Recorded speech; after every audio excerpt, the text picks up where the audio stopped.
Bismillahirrahmanirrahim. Assalamualaikum warahmatullahi wabarakatuh. Bersyukur kepada Allah dengan mengucapkan Alhamdulillahirabbil alamin. Salawat kepada Nabi Muhammad. Allahumma salli ala sayyidina Muhammad wa ala ali sayyidina Muhammad. Sahabat Quran yang dimuliakan Allah Subhanahu wa taala. Alhamdulillah pada kesempatan ini Allah perjumpakan kita kembali. Insyaallah pada pertemuan ini, pada sesi ini kita akan membahas salah satu kalau kita lihat banyak pertanyaan di komen-komen YouTube itu, Ustadz kapan mau dibuat video pembahasan makhorijul huruf dan sifat huruf. Maka insya Allah pada sesi ini, pada pertemuan ini kita akan membahas tentang makhorijul huruf, yaitu berbicara tentang atau membahas tempat-tempat keluar huruf. Terlebih dahulu kita akan fahami sedikit sebelum masuk kepada bab atau pembahasan inti dari makhorijul huruf. Makhorijul huruf itu terambil dari kata-kata khoroja, ya, khoroja. Terambil dari kata-kata khoroja, khoroja artinya keluar, ya. Kemudian dijadikan ia menjadi isim makan, ya, isim makan, maka ia akan menjadi kata-kata makhroja. Makhroja. Kemudian dibuat ia menjadi jamak, ya, jamak dari kata makhraj adalah makhorij. Makhorij. Ini. Maka makhorijul huruf, makhorijul huruf. Maka ini khoroja keluar, tempat keluar, ini tempat-tempat keluar. Jamak bentuk banyak dari makhraj atau artinya adalah tempat-tempat keluar. Apa itu? Yaitu huruf-huruf al-huruf, yakni huruf hijaiyah, ya.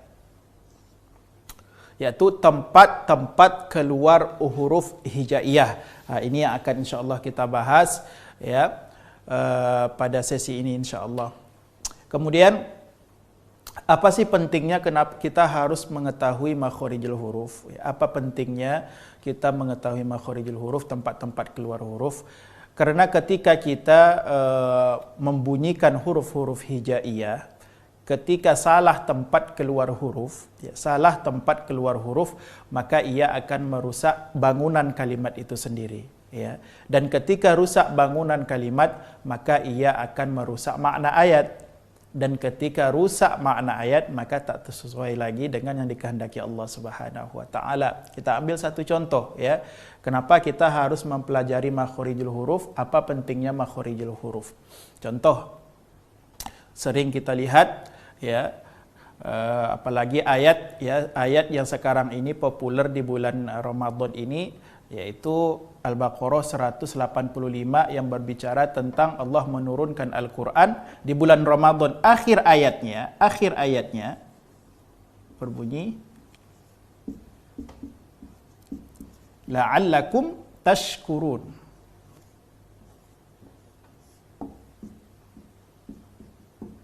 Tashkurun. Nah, lihat. Apa pentingnya kita mengetahui makhorijul huruf? Kita fokus ke huruf shin saja.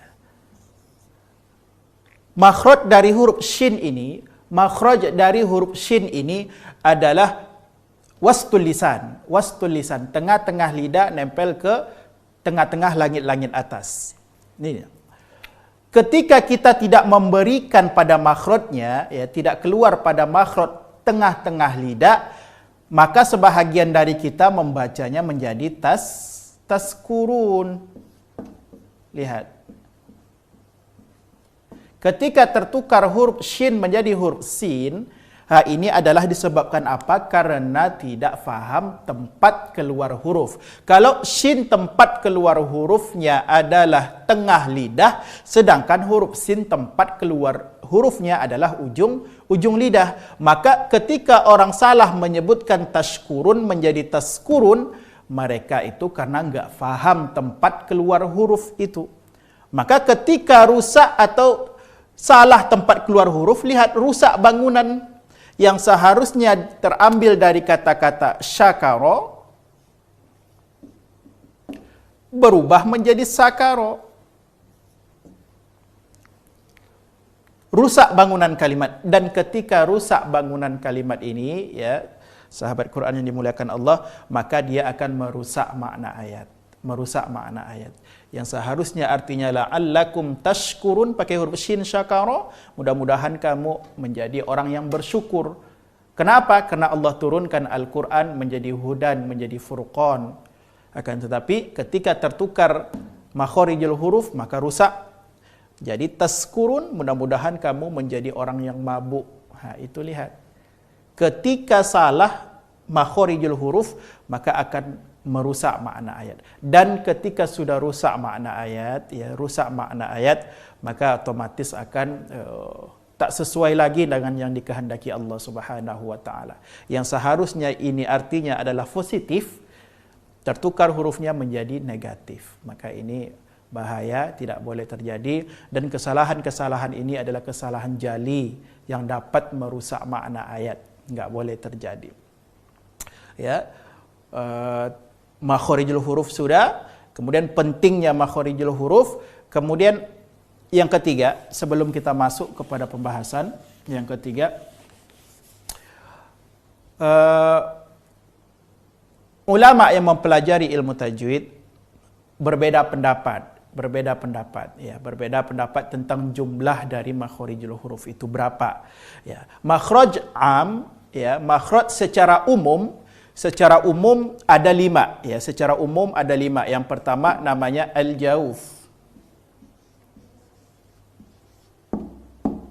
Ini makhraj secara umum, ya. Makhraj secara umum belum dirincikan, ada 5. Yang pertama namanya al-jauf, yang kedua namanya adalah al-halaqa. Al-halaqa. Kemudian yang ketiga namanya adalah al-lisan. Al-lisan. Kemudian yang keempat namanya asy-syafatain.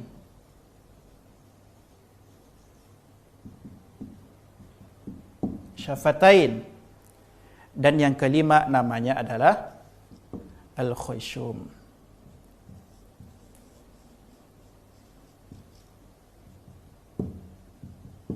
Al-khayshum. Ini adalah 5 makhorijul huruf secara umum. Dan masing-masing ini nanti ada bahagian-bahagiannya. Ya, maka secara keseluruhan makhraj khos namanya, makhraj khos dari yang 5 umum ini berjumlah nanti 17. Maka ini adalah makhraj secara am, secara umum, ya, makhraj secara umum. Kemudian jumlah makhraj khos nanti yaitu rincian dari yang 5 ini berjumlah 17. Berjumlah 17. Maka dan tidak semua ulama-ulama qurra sepakat bahwasanya jumlah dari makhorijul huruf ini 17, ya. Ada yang mengatakan 16, ada juga yang mengatakan 14. Seperti itu, ya. Nanti akan kita nampak satu persatu ketika kita telah masuk kepada membahas satu persatu dari makhorijul huruf ini, ya. Makhrajnya sudah. Kemudian pentingnya kita mempelajari makhorijul huruf juga sudah. Kemudian juga kita sudah sampaikan tentang jumlah dari makhorijul huruf, yaitu secara umum ada 5, akan tetapi secara khusus nanti, ya, biarpun berbeda-beda pendapat, akan tetapi pendapat yang lebih dipilih yaitu yang dikatakan oleh Imam Jazari dalam matanya, makhorijul hurufi 17 alladhi yakhtaruhu man ikhtabar. Maka pendapat yang lebih mukhtabar, yang lebih dipilih, yaitu menyatakan makhorijul huruf secara keseluruhan nanti berjumlah 17. InsyaAllah kita akan langsung masuk kepada al-jauf, ya. Kita akan bahas al-jauf terlebih dahulu.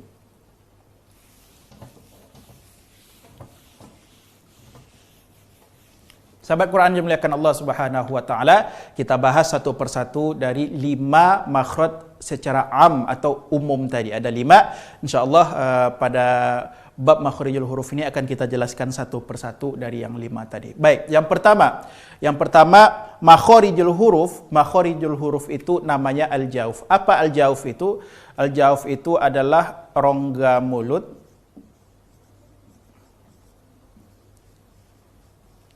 dan rongga tenggorokan.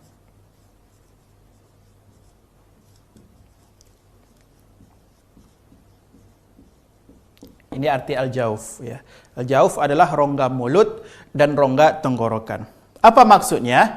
Yaitu huruf-huruf yang keluar hanya dari rongga mulut dan rongga tenggorokan. Maka perlu saya sampaikan di awal ya, maka setiap satu dari huruf hijaiyah, maka dia hanya memiliki satu tempat keluar huruf. Ya, satu huruf hijaiyah hanya memiliki satu tempat keluar huruf. Kalau dia tidak al-jauf, berarti dia al-halaq. Kalau tidak al-halaq, al-lisan. Kalau tidak lisan, berarti syafatain. Kalau tidak syafatain, dia khayshum. Maka tidak ada nanti huruf yang ketika contohnya keluar dari tenggorokan, dia juga akan keluar dari khayshum, tidak ada. Ya, ada huruf nanti yang keluar dari lisan tapi keluar juga dari syafatain, tidak ada. Masing-masing huruf hijaiyah hanya memiliki satu tempat keluar huruf, kecuali nanti ada dua huruf, yaitu huruf mim dan huruf nun. Ini mim dan nun ini pengecualian saja, dia otomatis dua huruf ini akan juga keluar dari rongga hidung atau al-khayshum. Hanya dua huruf ini. Selain huruf yang dua ini, maka hanya memiliki satu tempat keluar huruf. Nanti dalam praktek akan nampak, kita lihat. Al-jauf. Apa huruf dari al-jauf ini? Huruf dari al-jauf adalah bisa mudah kita ingat, yaitu huruf mad tabi'i. Huruf mad tabi'i. Apa huruf mad tabi'i? Yang pertama alif mati, sebelumnya baris atas. Yang kedua wawu mati atau wawu sukun, sebelumnya baris dhammah. Dan yang ketiga ya mati, sebelumnya baris kasrah. Ini dari huruf dari al-jauf ya. Al-jauf tadi artinya rongga mulut dan rongga tenggorokan. Kita ambil contoh. Qala yaqulu qila. Nah, ini dia. Huruf dari al-jauf adalah huruf mad tabi'i. Alif mati sebelumnya baris atas, wawu mati sebelumnya dhammah, kemudian ya mati sebelumnya kasar. Contohnya qala. Ketika kita membaca maka dia dibaca panjang, dan panjangnya suara itu terasa sekali keluar dari rongga tenggorokan dan rongga mulut. Qala. Kita baca wawunya yaku, terasa keluar, yaku, terasa keluar dari rongga tenggorokan dan rongga mulut. Kemudian qila, maka sepanjang huruf mad itu panjangnya, maka akan terasa keluar dari rongga mulut dan rongga tenggorokan. Kemudian apa sebahagian atau kesalahan dari kita? Ya, kesalahan dari kita dalam pengucapan al-jauf ini, sahabat Quran yang dimuliakan Allah. Ingat, arti dari al-jauf yaitu rongga mulut dan rongga tenggorokan. Kesalahannya di mana biasanya? Yaitu ketika penyebutan huruf mad ini masuk ke rongga khayshum atau rongga hidung. Kita contohkan. Ya, kita ambil contoh. A'udzu billahi minasyaitonir rajim. Ar-rajim.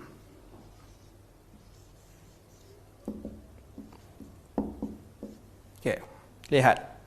Ya, kita lihat. Ini ada ya mati, sebelumnya baris bawah. Maka tempat keluarnya murni dari rongga tenggorokan dan rongga mulut. Kesalahannya apa? Biasanya masuk ke rongga hidung. Ya, maka orang yang mendengung-dengungkan atau mensengau-sengaukan suara ketika ngaji itu hati-hati karena merusak makharijul huruf, ya, merusak makharijul huruf. Contohnya, a'udzu billahi minasyaitonir rajim. Dia enggak boleh masuk ke hidung. Enggak boleh masuk ke hidung, ar-rajim. Karena murni keluar dari ya ini, jim juga enggak masuk ke hidung, ya juga enggak masuk ke hidung karena huruf mad, karena keluar dari al-jauf, ya. Ar-rajim, kesalahannya biasanya ar-rajim. Nah, itu akan merusak. Karena tadi di awal kita sampaikan satu huruf hanya memiliki satu tempat keluar huruf. Maka kalau sudah keluar dari al-jauf, jangan sampai keluar lagi dari al-khayshum. Karena nanti ada pula huruf yang keluar dari al-khayshum. Nah, itu hati-hati. Ya, jangan sampai kita salah seperti ini. Contohnya, alhamdulillahi rabbil alamin. Nah, di sini lihat. Dicontoh kata-kata al-alamin. Oke, alamin. Oke. Tetap ya, lihat ini lebih dalam prakteknya lebih sulit. Kenapa? Karena mim itu otomatis masuk ke hidung. Otomatis masuk ke hidung. Kesalahannya apa biasanya? Sampai ke iya-nya juga masuk ke hidung. Contohnya alhamdulillahirabbil alamin. Termasuk iya-nya masuk ke hidung. Maka salah. Karena iya mati sebelumnya baris bawah, makhrajnya adalah al-jauf. Al-jauf enggak boleh masuk ke hidung. Mimnya masuk ke hidung, iya-nya enggak boleh masuk ke hidung. Maka alhamdulillahirabbil alamin, mi masuk ke hidung, setelahnya kembalikan lagi ke makhraj al-jauf. Al-alamin. Mi-nya masuk ke hidung, akan tetapi ya-nya enggak boleh. Kalau dibaca al-alamin sampai habis, maka rusaklah makhraj dari al-jauf. Itu ya, itu perlu kita perhatikan. Banyak lagi. Ar-Rahmanir Rahim, Ar-Rahim. Contoh lagi. Ya, Ar-Rahim. Ha. Ada ya mati sebelumnya baris kasrah. Ya mati sebelumnya baris bawah. Ingat, murnikan keluarnya dari tenggorokan dan rongga mulut. Ar-Rahim. Kesalahannya biasanya masuk ke hidung. Maka salah kalau kita ngaji membaca Al-Qur'an dengan mensengau-sengaukan suara. Bismillahirrahmanirrahim. Rusak makharijul huruf. Karena murni dari al-jauf, rongga mulut dan rongga tenggorokan. Begitu juga kalau contohnya yu'minun, yu'minun. Waw mati sebelumnya baris dhammah. Juga ya alladzina. Ya alladzina. Nah, ini tadi. Alladzina, alladzina. Ya, al-mustaqim. Ya, mustaqim, qafnya baris bawah. Ya, jangan mustaqim, mustaqim, maka rusak makharijul huruf. Nah, itu. Jadi untuk al-jauf mudah kita mengingatnya, mudah yaitu ingat saja huruf mad tabi'i. Ada 3, alif mati sebelumnya baris atas, waw mati sebelumnya dhammah, kemudian ya mati sebelumnya kasroh. Dalam prakteknya, dalam pengucapannya, ini hati-hati. Jangan sampai kita salah dalam pengucapannya. Biasanya kesalahan sebahagian dari kita, penyebutan waw mati sebelumnya dhammah, ya mati sebelumnya kasroh, dan alif mati sebelumnya fathah itu biasanya masuk ke rongga hidung. Ya, enggak boleh. Karena akan merusak makharijul huruf. Baik. Selesai kita untuk al-jauf, ya, untuk al-jauf kita selesai, maka kita akan masuk kepada makhraj am yang kedua. Makhraj am yang kedua.